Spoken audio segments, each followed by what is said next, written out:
Hello, abonne-toi sur cette chaîne si tu n'es pas encore abonné. Ici, c'est pour informer un maximum de personnes sur ce qui se passe actuellement au pays du Canada concernant les études, étant donné que le Canada est doté d'une très bonne capacité de contenu intellectuel à offrir aux jeunes à travers le monde entier.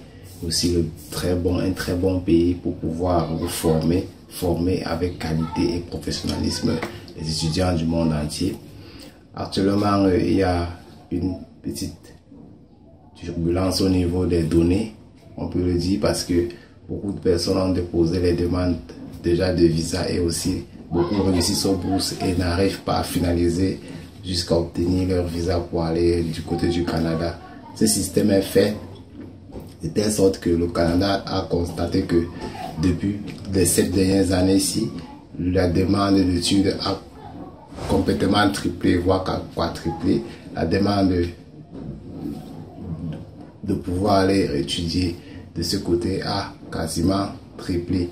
Or, ce n'est pas du tout ça l'enjeu du Canada, étant donné que c'est aussi un pays actuellement qui est dans une chose majeure: manque d'emploi et manque de travailleurs qualifiés. Donc, le Canada aussi, à travers ce type de blocage des travailleurs, de manque de travailleurs, beaucoup de personnes, la population est un peu vieillissante, et on veut des travailleurs jeunes, qualifiés, très jeunes même, très jeunes même. Il y a beaucoup de demandes de ce côté-là. Ce qui fait que pour les études, déjà, ils sont en train de limiter beaucoup de ce côté. Beaucoup réussissent aux bourses et n'arrivent pas à finaliser. On se rend compte aussi que l'Afrique en est partie majeure dans ce dossier, autant pour moi.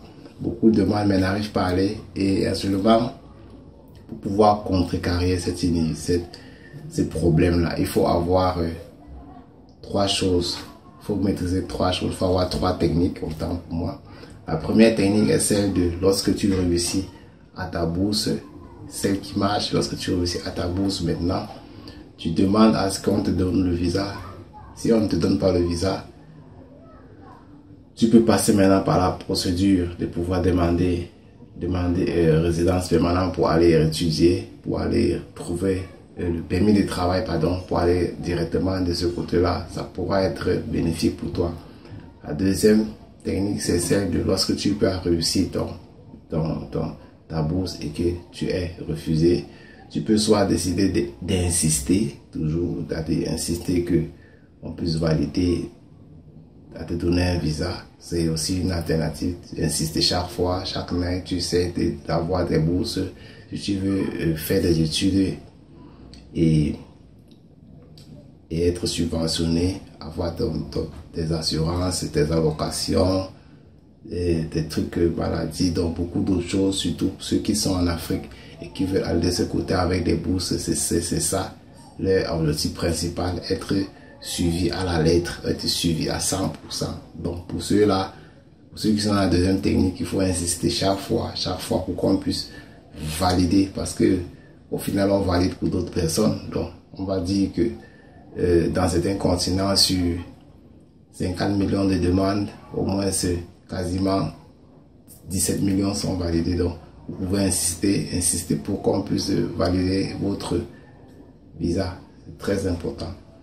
La troisième technique est celle de ne rien essayer et de postuler directement en tant que travailleur. Donc, partez directement en tant que travailleur, vous demandez à faire votre procédure. Ça pourra durer dans votre pays soit 4 mois, soit 3 mois. La procédure, ça va dépendre. Il y a même les procédures de 2 mois. Il y a les sociétés qui demandent rapidement et insister. Et la procédure va plus vite pour qu'on puisse établir le visa. Et ça va dépendre aussi de ta spécialité. Il y a beaucoup de spécialités qu'on en demande de ce côté, énormément même. Donc vous allez voir, par exemple, ceux qui sont de ce côté, les entreprises, les gens qui ont besoin des employés. Les employeurs réclament à tout moment, lancent des recrutements massifs. Donc il faut extrêmement être informé. Beaucoup en demandent sur plusieurs spécialités: les infirmiers, les informaticiens, les secrétaires, les comptables, les ingénieurs, il y a beaucoup de ceux qui font dans le bâtiment. Aussi, là, il faut passer par un permis, il faut avoir un permis de travail, donc il faut un visa travailleur pour pouvoir directement aller et bénéficier. Certains se demandent aussi que comment est-ce que ça se passe. Ils pensent aussi toujours, ils pensent toujours que pour aller au Canada, il va falloir avoir une licence, un baccalauréat ou un master pour trouver le travail. C'est très faux. C'est très faux. C'est très faux. Donc, soyez informés, mes amis. C'est très faux. Là, le contenu, abonne-toi sur la chaîne. C'est très faux de croire que pour aller de ce côté, pour trouver un travail, il faut avoir un très grand diplôme. Non. Même avec ton BEPC, tu peux trouver le travail au Canada. Même avec ton baccalauréat, simplement, tu peux trouver le travail au Canada. Il faut juste, après ton diplôme là, avoir une formation qualifiante, visiblement hautement qualifiante, que tu sais faire un métier jusqu'à ce que si on te confie certaines responsabilités, certains objectifs dans ta filière, dans ton métier, tu ne peux pas déraper sur ces objectifs-là. Tu peux tenir jusqu'au bout et développer même ce secteur. C'est très important de comprendre que ce n'est pas toujours d'avoir un grand diplôme qui permet à ce que tu aies un job de ce côté, non. C'est pas vous dire que ceux qui ont les grands diplômes n'auront pas le travail, ils auront aussi leur travail à leur niveau. Et si il faudra aussi que eux ils soient qualifiés. Donc c'est très important qu'avec ton diplôme à ton niveau, ta formation, tu dois la maîtriser à la lettre. Donc c'est très important pour cela. Donc j'exhorte ceux qui ont aussi ces problèmes-là de bourse, de visa et d'autres de pouvoir profiter et faire une procédure normale de trouver une fois le travail de ce côté.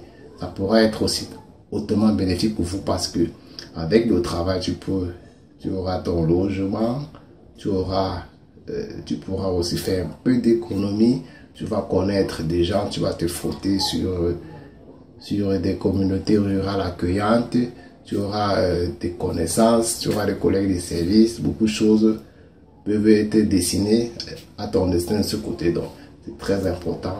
Si tu as un objectif, si tu as l'âge requis, si tu es vraiment impressionné par ce pays-là, donc respectez, fais ces 3 techniques déjà pour pouvoir développer et bénéficier pour partir. À tout à l'heure. Abonnez-vous. Ciao.